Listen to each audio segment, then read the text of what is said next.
about 10% of adults have high conflict behavior and a pattern of that, so we call it high conflict personalities. They may do things, spread false rumors that on the internet. They may steal from their friends, they may hit their spouses, they may destroy valued possessions of their children, things like that. Things that 90% of people would never do.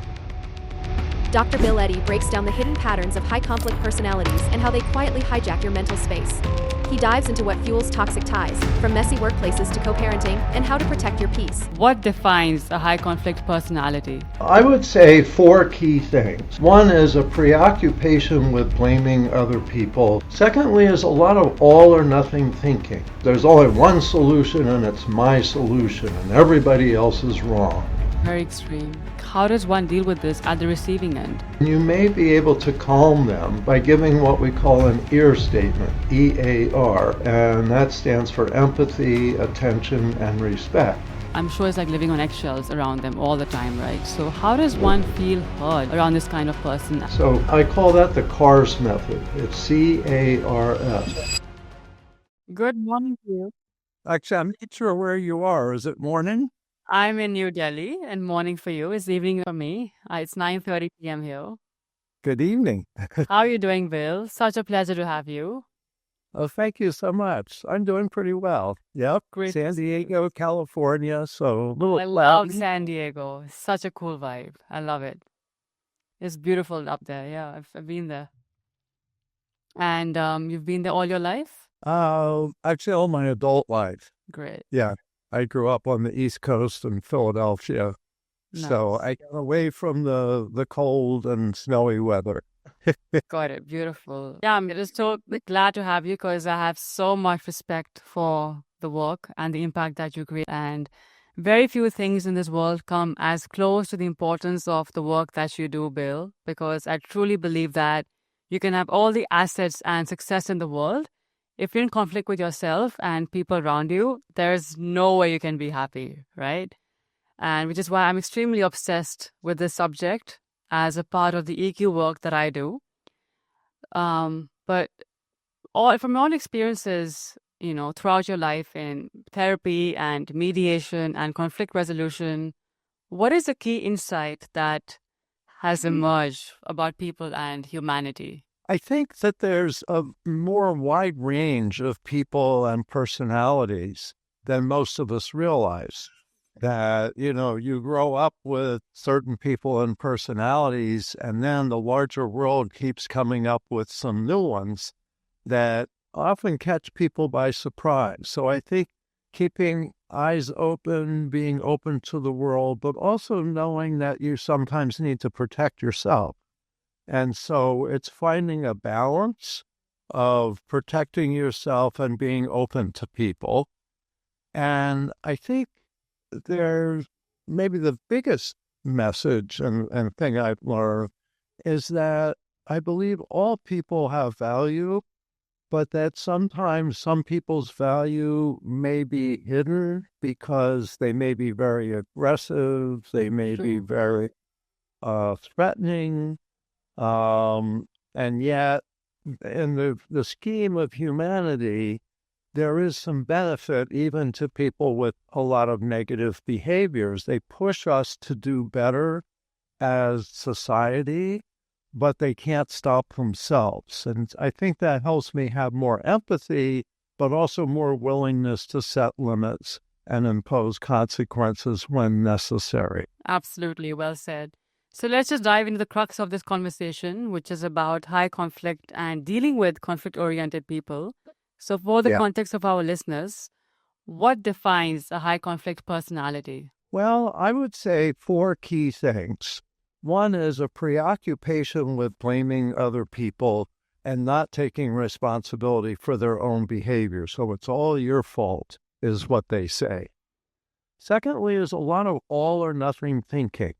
There's only one solution and it's my solution. Everybody else is wrong.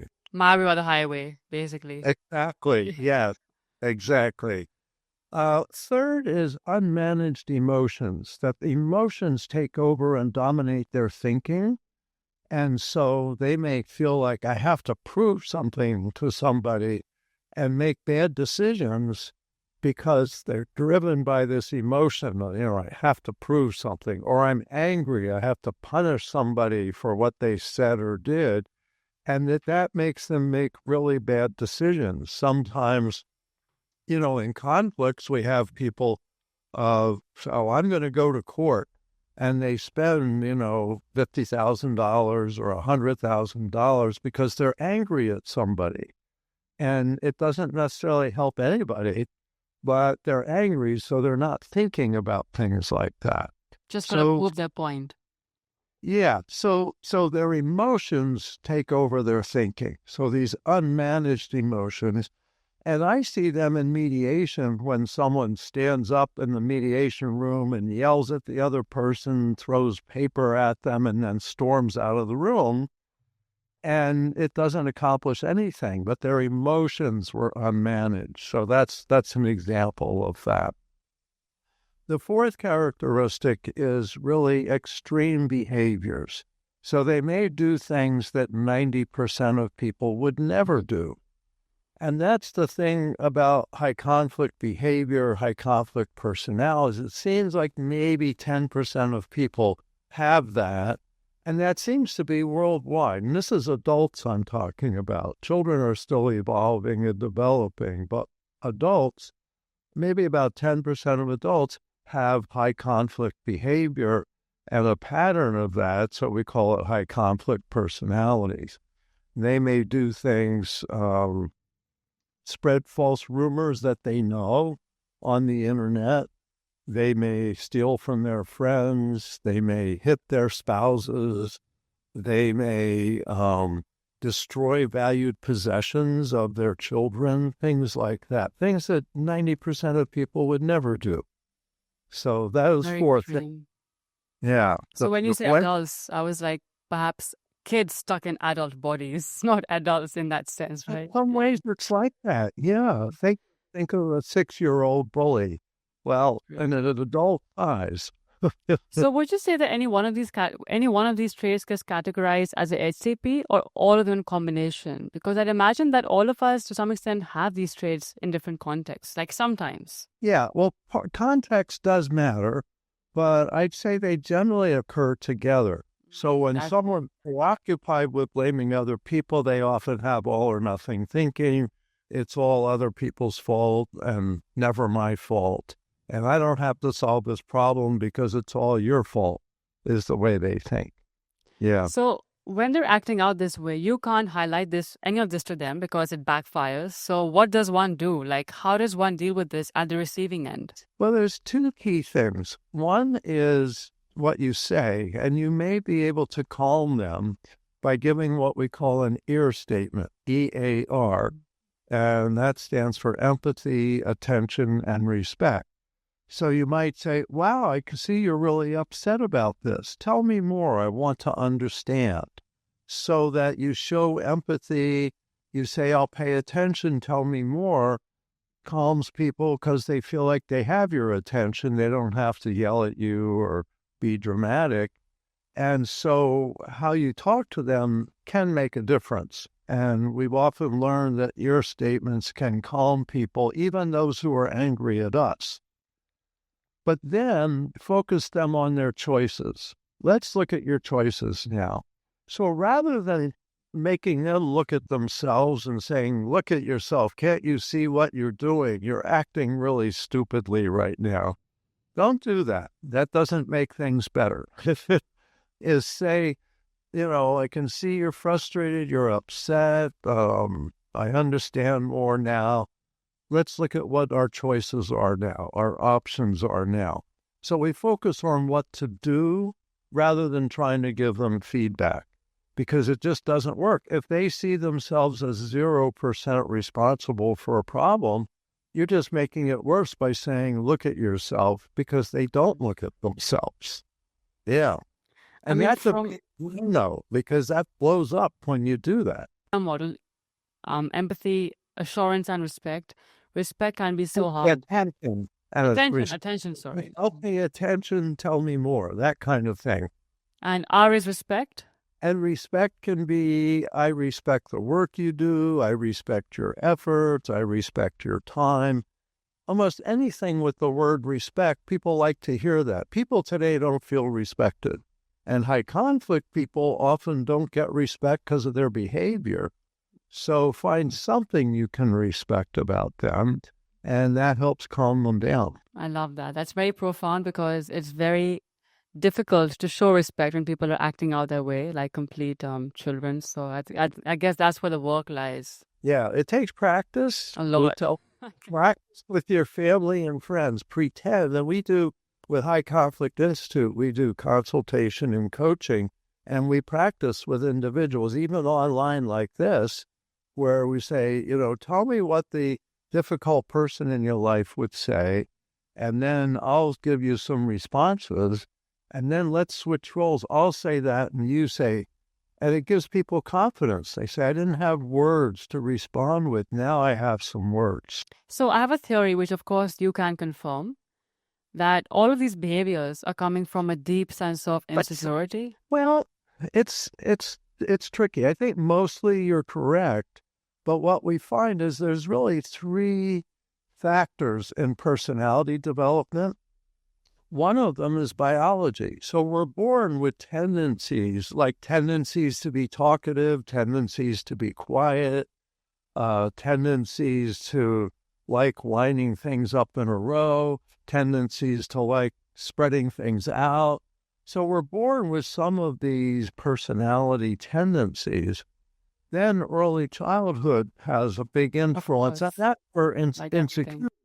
Yeah, where people, children maybe who are abused, we often see that they become high conflict people because they didn't have the nurturing and bonding that you would have liked for early childhood. And then environment matters too, what they see other people doing. So a child who grows up with aggressive, angry, high conflict people adopts those behaviors. A child who grows up in a peaceful environment, supportive, loving environment, is less likely to have high conflict behaviors. But sometimes if they have those genetic tendencies, even in a peaceful environment, we find high conflict people that grow up. But also in an angry, hostile environment, we have people that grow up that aren't high conflict. So it's a real mixture. But I'd say insecurity is a big factor, but not necessarily the only factor. 100%. I agree. And I mean, you're right, because humans are extremely nuanced. So we're very complicated. There's no black or white about us. There's so many layers to us. And I'm very curious about understanding why we humans are wired the way we are. So, of course, I was wondering what causes this development of this personality in the first place? Like, what creates the development? And you just answered that by, sharing your insights, childhood, environment, genetics, they all play such a key role. So, can't be underestimated. But wherever it comes from, the same kinds of things, like ear statements to calm people, telling them what their choices are. There's another piece I didn't include, and that is setting limits and imposing consequences. Boundaries. I was going to ask about that. Yeah, boundaries, very much boundaries.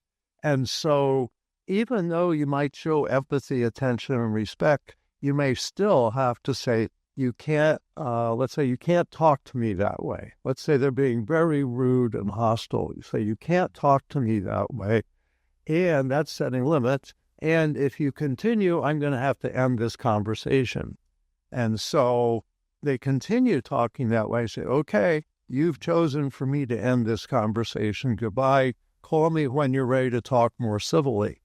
So with high conflict people, you have to do that sometimes because they can be very rude, angry, inappropriate. No, it's important for sure, but is it practical? Because they might just get more agitated and more angry. Well, you may have to. For example, we talk to employers, and employers have employees that are, some of employees are like this. They say, look, if you keep doing this, we're going to have to fire you, or we're going to have to change your position, or we're going to have to do something. And so even though they're high conflict, it's important to set limits on their behavior. And at the same time, you can say, I understand you're working hard, but you have some behaviors that we can't have in our company. And so you need to stop those. If you continue, then we're going to do something or other. So we consult with companies trying to make decisions like that sometimes. Great. Yeah, this reminds me of a very funny story I heard you share once about one of your clients on the phone who was just talking about, I think, his partner, like she's this, she's that, rah-di-da-di-da. And you're like, look, if you talk like that, I'm going to cut the phone right now. And you'd actually cut the phone. I found that so funny. I was like, bang on. That's how you're supposed to deal with these people. Just set boundaries. They often push too far, and so you have to push back and set limits and impose consequences sometimes. And that takes a lot of people, we're not used to that. Most people are used to taking care of themselves, being responsible, being respectful, friendly, all of that. Say 90% of people. We're not used to the idea we have to set limits on other people. But nowadays, people feel more and more comfortable doing extreme things. We have to say, no, you can't do that around me. So we have to get more confidence about setting limits. And that's important for people to learn about. Sure. And just going back to early childhood development, are there any signs that, is there a particular age where these signs start to emerge in terms of a high conflict personality? Well, I think early adolescence, you're starting to see signs that,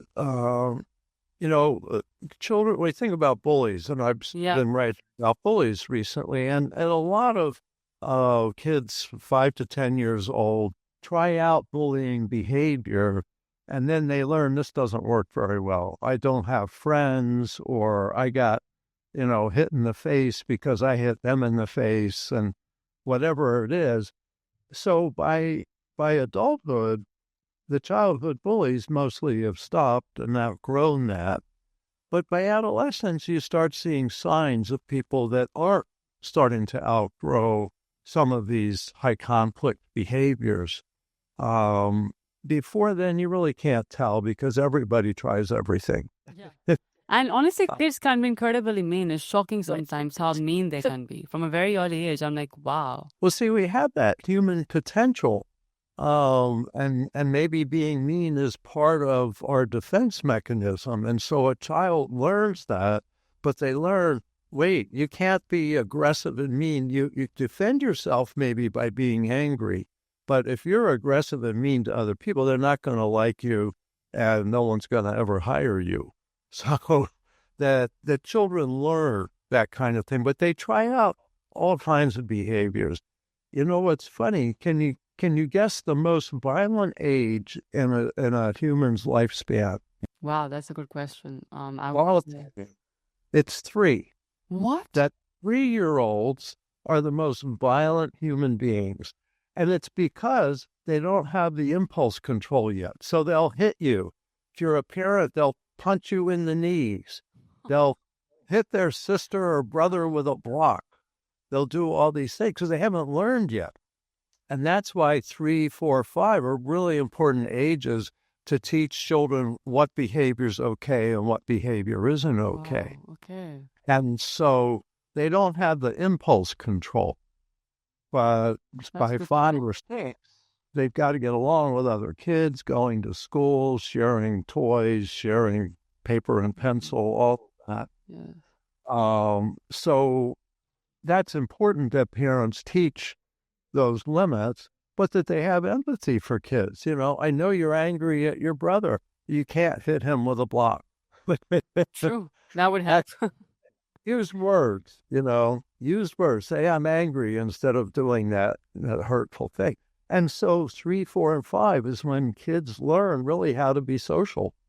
And when parents don't do that, or when parents are abusive or too permissive, either extreme, kids don't learn to manage their own behavior, manage their own emotions. And by adolescence, you can start seeing, but also adolescence is where you can change behavior still. Kids who are starting to show problem behavior, now's the time to work with them. Because once they're adults, as adults, people don't change that much. But in adolescence, they can still change. So if you see someone... and intervention and so on. Yeah, counseling, group counseling, things like that. Yeah. So I suppose a lot of these adults who carry on with these HCP behaviors in their lives haven't really grown out of their child egos. They're still stuck in the child ego state, right? That my world, my experience, throwing tantrums when things don't go their way. Yeah. So it's similar in that you set limits, impose consequences, and some people learn. Some people, courts sometimes, I do a lot of family court work. Maybe parents have gotten divorced, they're fighting over their child, and the judge may order them to get counseling and say, you need to calm down. You need to get counseling to help you calm down. And so counseling may be really helpful, even for adults, to change their behavior. And with high conflict behaviors, some people have personality disorders, which mean that they don't change, but some of them can change with enough good counseling and outgrow the disorder. So it's really, in a sense, it's raising adults like raising children. It just takes more intensive effort. Yeah. Yes, because you're kind of right. It's like adults and children in adult bodies to some extent. So for people who are living with these high conflict personalities, I'm sure it's like living on eggshells around them all the time, right? So how does one feel heard around this kind of person? And maybe perhaps you can share a story of how you helped someone achieve that outcome? Sure. So first of all, we recommend there's 4 things to avoid and 4 things to do. So the first is to avoid trying to give them insight into themselves. Don't point your finger at them and say, let me tell you what you're doing. You need to look at yourself. That doesn't work because they can't look at themselves. They can't connect the dots back to their own behavior. They have no awareness at all, or they don't admit they have the awareness?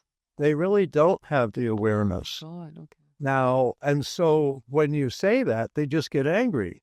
Go, don't treat me that way. Why are you angry at me? Why are you telling me what to do? Instead of going, oh, I never thought about it that way. I'll have to look at myself. 80 to 90% of people go, what's my part in this problem? High conflict people don't do that. They go, I know I don't have a part in this problem. It's all your fault. Hence all your fault tendency. Yeah. So when you say you do have a problem, they just defend themselves and they don't get anything out of that, and they don't like you as much. So it doesn't help to communicate that way. The second thing is don't get into arguments about the past. High conflict people are stuck in the past. They're always saying, you shouldn't have done that. I was right to do this. Let me tell you all the terrible things that have happened to me. And a lot of people who are listening may say, yeah, I know someone like that. They're always talking about the past. They repeat themselves a lot. They're stuck. And that's true. They're stuck. And so you want to just let's talk about what to do now. The past is over. Let's talk about what to do now. The third thing is avoid focusing on emotions. And let me explain something here. So people are familiar with the grieving and healing process. When someone dies, you go through a process. It may take a couple of years, something like that, but you go through a 5-stage process. Yes. So denial, anger, I can't believe this is happening. If it is, I'm angry about it. Bargaining, well, what if I do this? What if I do that? Can we avoid this? But it's bargaining against the inevitable loss. Then depression, person turns inward, feels the pain of the loss, and then acceptance. Okay, I can move forward. I still remember, but it doesn't stop me in my tracks. It doesn't prevent me from moving forward in my life. Well, guess what? High conflict people get stuck in anger. And so they keep turning it back to anger, turning it back. And what that means is they haven't gone through resolving the emotions. So they have a lot of unresolved emotions inside. And so if you say, well, tell me how you feel about this, they're almost guaranteed to say, I feel terrible about this. It's just awful. And they'll feel worse by focusing on how they feel. So it helps if you help them focus away from how they feel onto what to do now. Focus out of them on their choices and options, not focusing in, because that makes it more painful for them. And the last thing is, don't call them names. Don't say you're a high conflict person. Yeah, that's a no-go. But you're a stupid person or whatever. Name calling doesn't work with anybody. So these are 4 things to avoid. 4 things to do. First is, like I said earlier, is try to connect with them with an ear statement, empathy, attention, and respect. Then second is help them analyze options. Look at what we can do now. Third is respond to misinformation, because they often distort things and use the words like always and never. And the fourth is to set limits and impose consequences. So that I call that the CARS method. It's CARS, connecting, analyzing, responding, setting limits. Love it. So let's say in a parenting relationship, a lot of the cases I work with, parents have separated or divorced. They have a child together, but they're fighting over who should have most of the time with the child. So I've been a lawyer, I've been a therapist, I've been a mediator. So let's say I'm the lawyer for one of those people. And so they're angry and upset. And I'm teaching them these things. And they say, I get into arguments. Let's say it's the father. And it's like, get into argument. My wife's always blaming me. I get into arguments all the time with her. And I say, well, avoid doing this. Trying to give insight, avoid focusing on the past, just focus what to do, avoid focusing on emotion. So I have an example yesterday. One of my clients in a difficult situation just told me, he said, I'm practicing this. I'm managing my emotions. Even though I'm angry, I'm not sharing that. I'm trying to stay focused on the problems, focused on the present, saying nicer things. And so, this client's got a couple children and they're caught in between. And rather than being angry at their mother, he's trying to show empathy, attention, and respect, and is starting to improve his relationship with his children because he's taking that approach. Right now, the mother is still angry and not taking that approach, but he himself has been able to make progress by practicing these types of things. Right. So a high conflict personality can still change based on feedback and the work that you do. But when it becomes a disorder, it's because they're stuck in the same repeating patterns. Yeah, so if you think of high conflict people, the blame, all or nothing, etc., and think of personality disorders are stuck. They're an enduring pattern of behavior. Maybe half of high conflict people have a personality disorder, but about half of them don't. Right. So they're more flexibility, ability to change. Receptivity to change and so on. Yeah. So it's always worth trying to help people change. In your own interaction or for professionals to try to get their clients, whether they're a counselor or a lawyer, is trying to help their client change. It's always worth trying to do that, but also understand some people aren't going to change. So is it the stuckness that leads to the disorder or the other way around? It's the disorder starts early in life. And so by adulthood, they approach problems like this in many settings. So by adulthood, they're stuck. And that's what the disorder is. For personality disorder, it's an enduring pattern of narrow, dysfunctional behavior. But I want to add, it's generally in close relationships or in relationship to authority figures. So they may do fine in the workplace, but not have a happy relationship at home because they're so rigid in their thinking and blaming and all that. Yeah. So even that is contextual then. It depends in what environments they show up a certain way. That's fascinating. Yeah, it shows up more in the close situations. Now, at work, people may develop a close relationship. Like, let's say there's a new employee and you go, oh, you're interested in the same things I am. Let's get together on the weekend and have lunch. Let's go to a movie together or go to a game together. And you start developing a close relationship. But then that person wants more and more and more. Let's get together every weekend. Let's, pour our hearts out to each other. Let's be obsessive. Let's really, and you go, whoa, wait a minute. Calm down, back off a bit, boy. You're getting too intense for me. And they go, what? How dare you say that? And then they start sending emails to your coworkers saying, so-and-so's a jerk, etc. So one of the things I tell people is take your time getting close to people, get to know them, because it's very important. 10% of people are like this today. As you get closer to them, you'll find out if they have this kind of behavior. And we say that to people who are dating also. We say, wait a year before you make a big commitment, like getting married or something. I know in the United States, people get married after a week. So it's just, and then they go, oops. Vegas, one of those stories as well. Yeah. So I think it's helping people know this is a possibility today that might not have been possible as likely in the past. I think there's more high conflict people today because society is less cohesive, and this is one of the results. So people need to be more self-aware as they get close to people. How close do you want to be, especially if this person's going to lash out at you from time to time, because that's part of who they are. Right. So in terms of the disorders, what are we talking here? Like narcissism, bipolar, and electronics. You talk about that as well. So personality disorders, there's 10 personality disorders in the manual that therapists, mental health professionals use.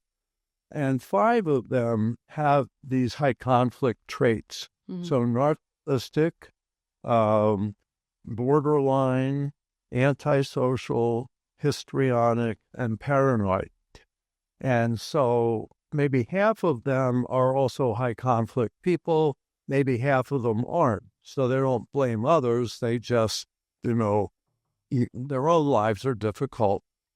So those personalities, kind of under the umbrella of high conflict personalities, they're the ones that the half that are blamers, etc., have also their own special characteristics. So narcissistic believes they're superior to everybody else, and they're always insulting and putting other people down because that helps them feel superior. Human beings as a whole, human being, aren't really superior and inferior. We have different qualities. Some are better at this, some are better at that. But they try to put people down to make themselves feel superior and to look superior. The thing is that they sabotage themselves, because when they do that, they don't look very good. The joke becomes on them. Yes. So you get like public figures that say, I'm really superior to everybody. And everybody goes, look at him. He thinks he's superior and he's an idiot. So, those kinds of things, celebrities, politicians, all that stuff. Can't take any names right now. But anyway. That's right. So tell me then, Bill, can something help them move out of these patterns and get unstuck with these disorders? Some people can, and some people are too stuck. So people for counseling, narcissistic personality disorder, some people in counseling with a really good counselor are able to go, oh, what I'm doing is actually hurting myself instead of helping myself. Helping people develop more empathy, helping them see, now tell me, how do you think the other person felt when you did that thing? So if they have a good counselor and they want to improve their life. That's the biggest catch. They don't want to learn. They think they're perfect. But there are a percent of narcissists, say, turning 40, turning 50, they go, my life isn't happy. I'm going to see a counselor. Maybe there's something I can do to make it better. People like that are able to change. Borderline personality, that's a mood swing personality. People have a hard time managing their emotions. So they'll lash out in anger and then they'll be real friendly. Like bipolar, you mean? Is that bipolar? Well, it's different. Bipolar disorder is more of a biological disorder where someone may be manic. That's the one pole for a week or two, and then depressed for a month or two. Wow. Borderline personality disorder has mood swings in a matter of minutes. So 1 minute they're friendly, happy. Next minute they're outraged. How could you do this? It's all your fault. And then the next day, hey, how you doing? How's everything going? Wow. So they're different, but some people have both. So there's a higher incidence. People with borderline personality disorder have a higher incidence of bipolar disorder, but they are two separate problems. Understood. Bipolar disorder generally treated with medications.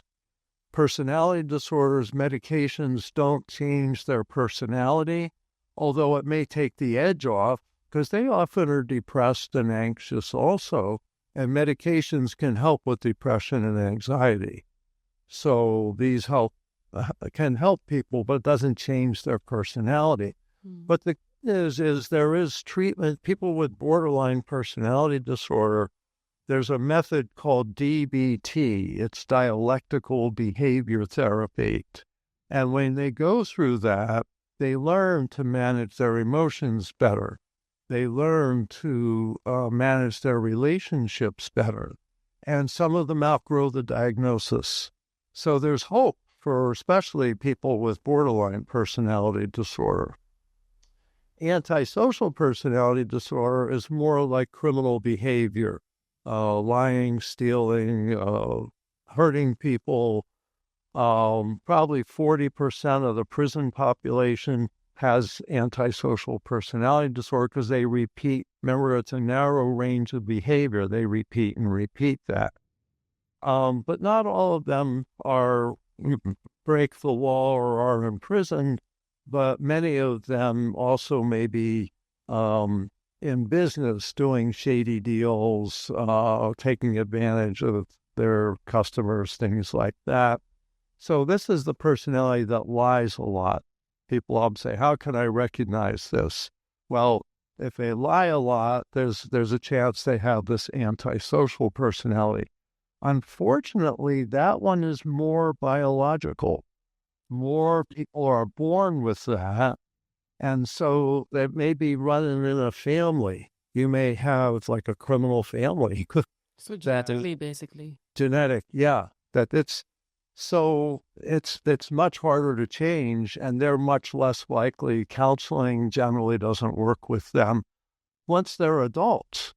But if people see these tendencies when they're like adolescents, that's the time to get some counseling. That's the time to make a difference.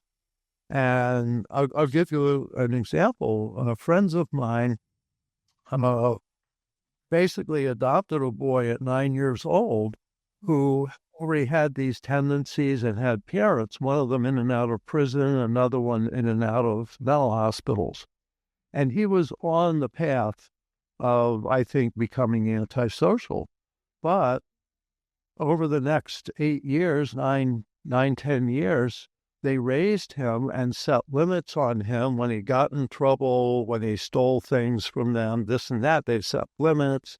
They did all these things to really steer him towards more social values and such. And he became an okay. He did get in trouble for stealing from his employer when he was about 20. And they really came down on him for that. He had to pay back and this and that. And since then, he's led an honest life and is actually a good person with empathy and such. So they were able to turn him into someone who could really get along in society. But they had a lot of resources, and they also, one was a teacher and one was a therapist. and they knew what needed to be done, and they really helped them a lot. That's an incredible story. Wow. It's Very profound. Thank you for sharing. So I mentioned narcissistic, borderline, antisocial. Histrionic is a smaller proportion of people are histrionic. It's very dramatic personality. And they're actually really good actors. Yeah. Hollywood, Bollywood, all of that. They're very dramatic and draw people in, but they're not good at managing daily life. And they kind of keep everybody on a roller coaster. So when it's a disorder, it's difficult. When it's not a disorder, it can be charming.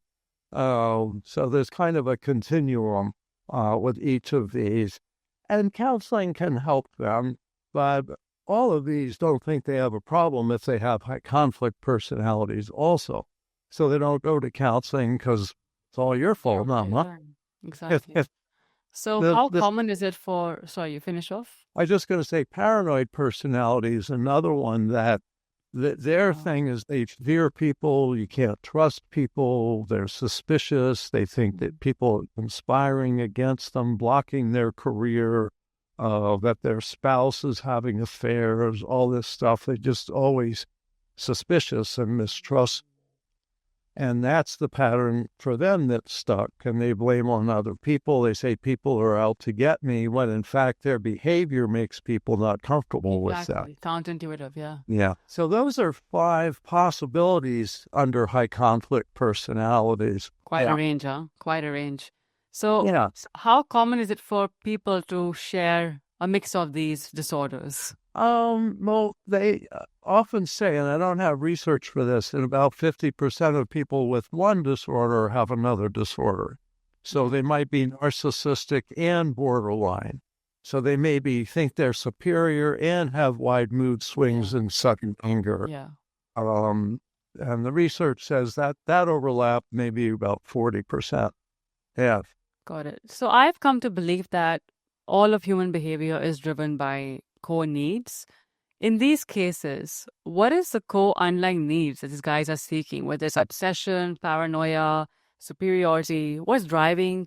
Like, what needs are driving these kinds of behaviors in the first place? Well, my belief is in the big picture of humanity that these personalities play a different role in pushing humanity forward. That by blaming, by being angry, by disrupting things, by lacking empathy, they're able to push people to do things that if you have empathy, you care about someone, you don't pick on them, you don't tell them you need to change, you say, I love you and I care about you. Well, these people come in and say, you have to be different, you have to change, you have to do this, you can't do that, all of this. And so for society, they play a role of pushing us, and we often split into 2 groups. One group agrees with them and one group disagrees. And when one of these groups wins, society tries out a new way of doing things. But that's, people don't realize that that's happening. That's what leads to wars. But if you look through history, some wars have produced progress for humanity. Some wars have devastated humanity. And so the thing is to see, I believe the high conflict personalities play a role in pushing society like that. But that's not intentionally, that's just happening by default. That's a consequence. Like, what would you say is their underlying need, which explains why they act out? Is there a reason, or they're just unaware and that's about it? I think they're unaware. And I think it's because of these genetic tendencies to fight back. Some people, their core need that they experience is to argue with people, to fight with people, to disagree with people. And for them, they don't feel comfortable if they're not in a conflict. And that's what these folks seem to be. I don't know if I'd say that's a core need. That's maybe part of what they're born with as a tendency. For all of us, for 90% of people, core needs things like to be loved, to be cared, belonging, yeah. Yeah, to be challenged, stimulated to learn. Some of the research I looked at in my Bullies book A New World of Adult Bullies. That book talked about 7 emotional systems that we have that we also share with all mammals. And these are fear, because we need to protect ourselves. Rage, if you're in danger, rage gives you energy to protect yourself. Caring for young, caring for other people, seeing people in distress, that we want to help them, that's a real human trait. Lust, helps reproduce humanity.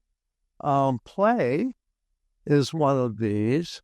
And seeking. We're always seeking. We're exploring, looking for new things. And you think of human need, it's to follow those different emotional systems. But the difference with humans from all other mammals is that we can think about this stuff, that we can go, wait a minute, I don't have to be afraid right now. It's not a dangerous situation. And wait a minute, I can't have rage at my spouse. I love my spouse, so I have to control my emotions. Sure. So we're higher. Some people talk about the lower mind as these 7 emotions, and our higher mind needs to manage it. But sometimes the lower mind takes over. So I see these things as more built into some people. So core needs, we all have core needs, but this type of behavior, I think, doesn't necessarily help the individual, but it helps society. And that may be why we have these difficult personalities. Interesting spiritual perspective there. I love that. So can compassion be helpful in these cases? I mean, can love really solve everything in your view? I would say love is fine, but you also have to be able to set limits and impose consequences to protect yourself. And that's the thing. So do we love serial killers? Some people do. Really? Well, they fall in love with it because they're of course. haunting people.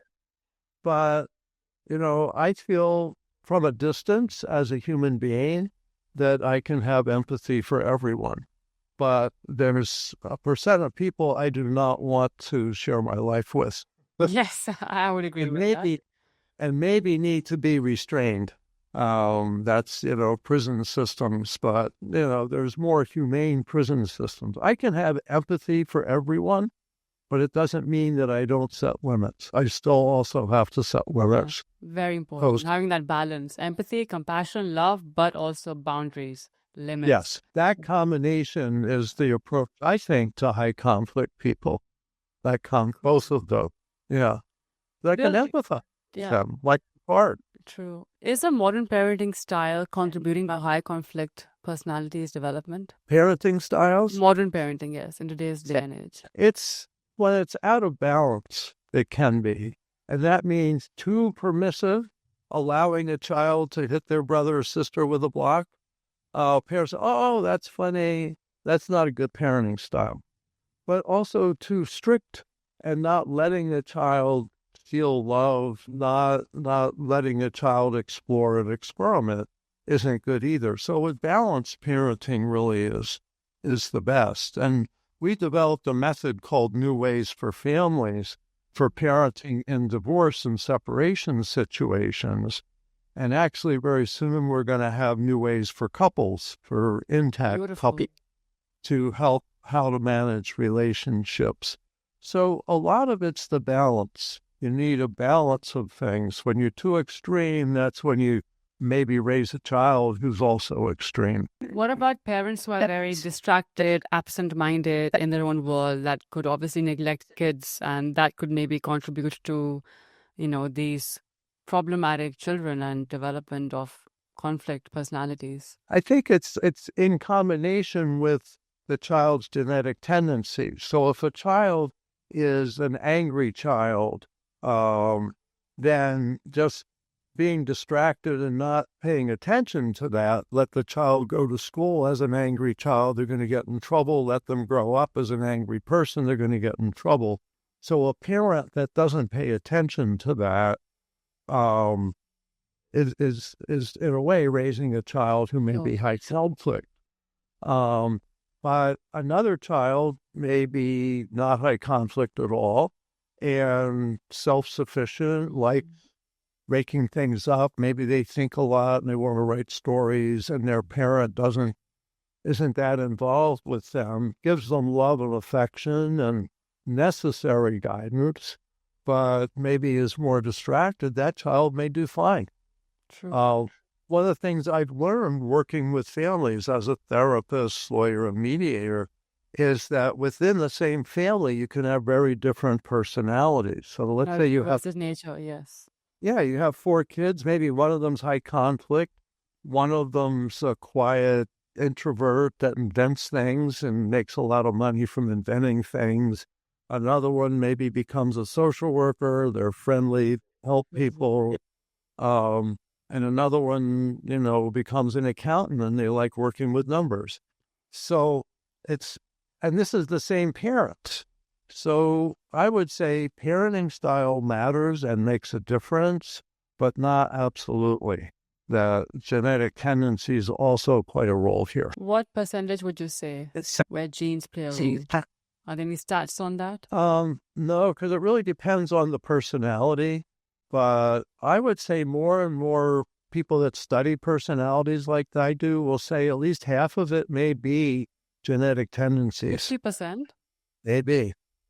And so we see people like with borderline personality disorder, wide mood swings, all that, come from families with wonderful parents. And they've got siblings who are doing fine. Why was that person have this personality? I think it's part of the genetic gene pool.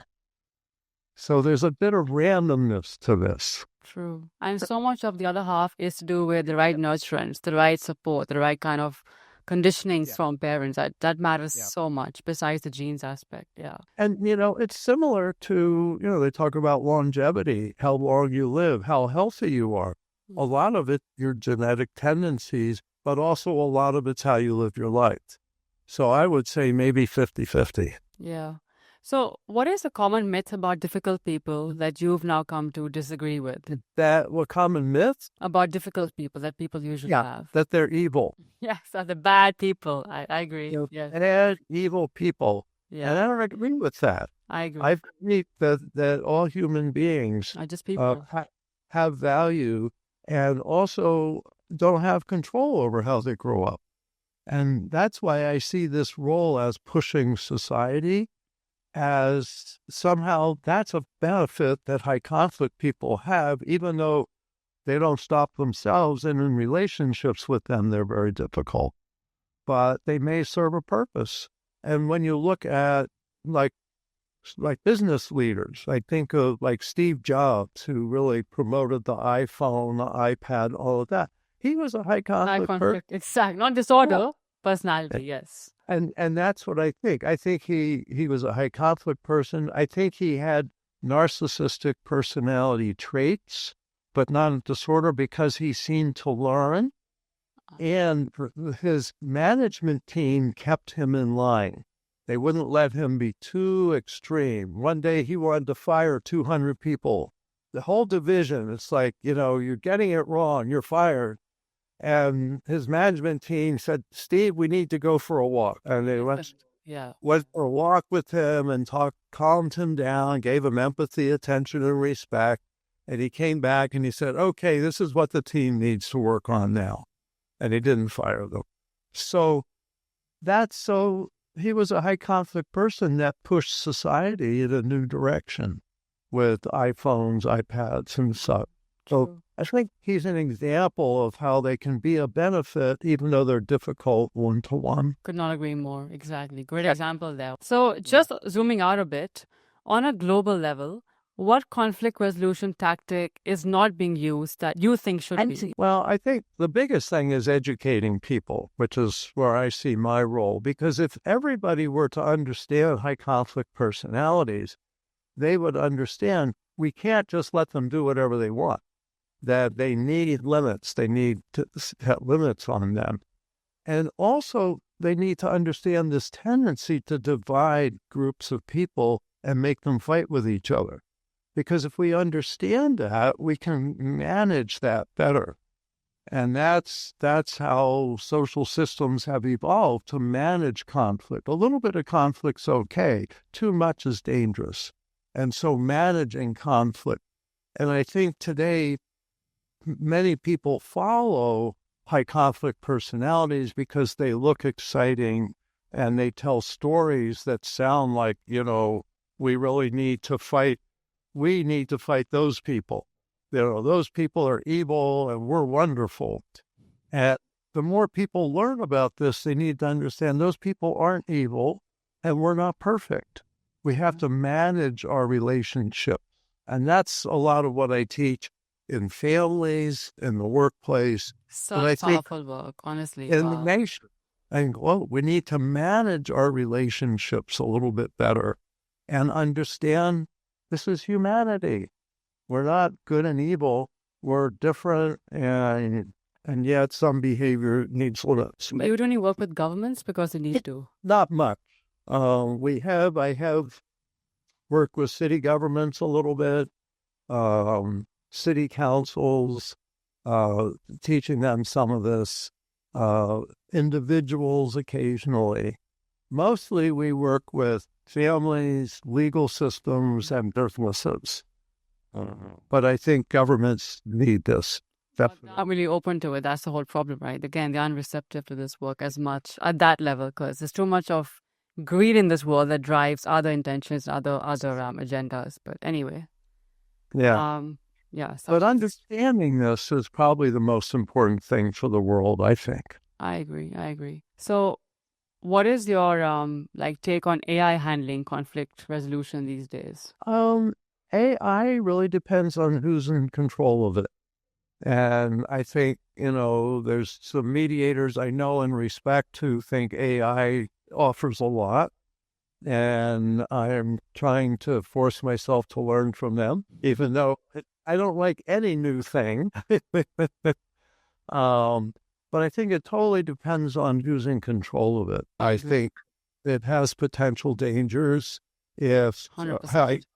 If high conflict people have total control of it, we're not in good shape. We're doomed then. Let's just say that. We don't have control over these tools, but yeah. So I see us kind of in a race, is educating people about this versus new developments happening. We have to keep a balance and make our own sense of judgment of what's right and what will serve us for the long term. Yeah. And think ahead, not just in the moment. And that's what a lot of people, what'll make money for me right now may not be what's good for me 5 years from now. True. So, Bill, you talk about how, these high conflict personalities have a way of camouflaging their behaviors and are really good at being very charismatic, right? So how do you, in the context of dating or relationships, how do people tell that this could be a high conflict person? What are the first signs they should watch out for? Well, I think watching out for those first 4 characteristics. Does this person blame others a lot? Okay, sure. Yeah, maybe I'm dating somebody new and they're very nice to me, but they're very nasty to the taxi cab driver or to the waitress at the restaurant or something like that. Do they blame a lot? Do they have all or nothing thinking? I'm right and everyone else is wrong.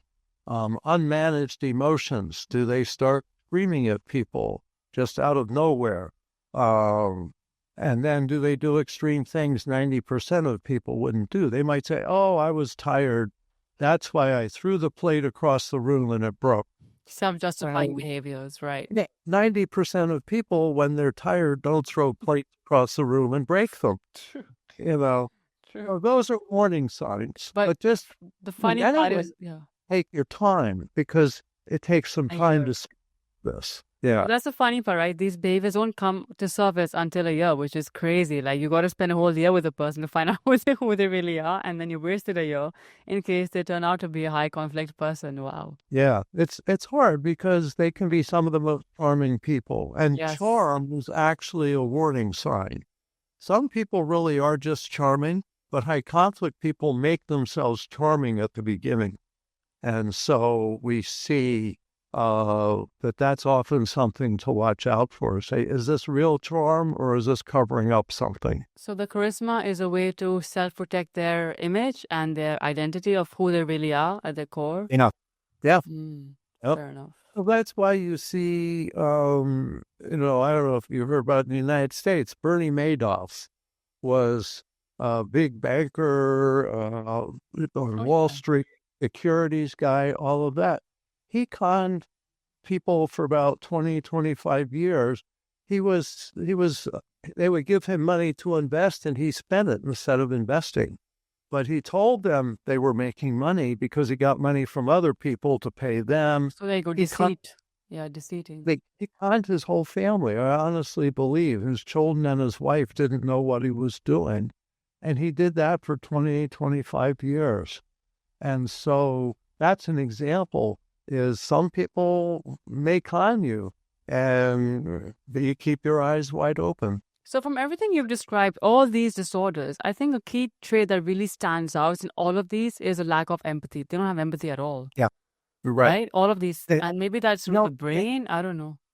Yeah.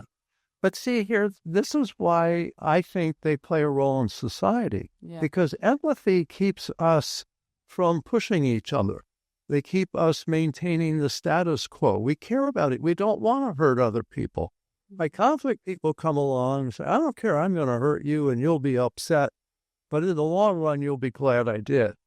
And sometimes we are, and sometimes we aren't.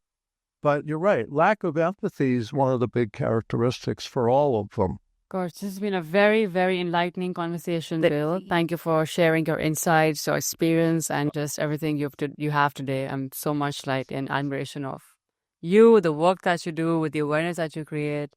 So thank you. And where can people go and find out more about your beautiful work? So they can come to highconflictinstitute.com. It's www.highconflictinstitute.com if they're writing it down right now. And thank you so much for your comments and having me on. Of course. We have a lot of books. We have video training, 1 hour and such. We have consultation. We do individual consultation. And we have a lot of free articles. So if people looking for inexpensive information about this, come to our website. And thank you for having me on. You've asked excellent questions, and you clearly have been thinking about this. A lot. It's my favorite topic, conflict resolution. So you're my muse. Actually, you're my muse.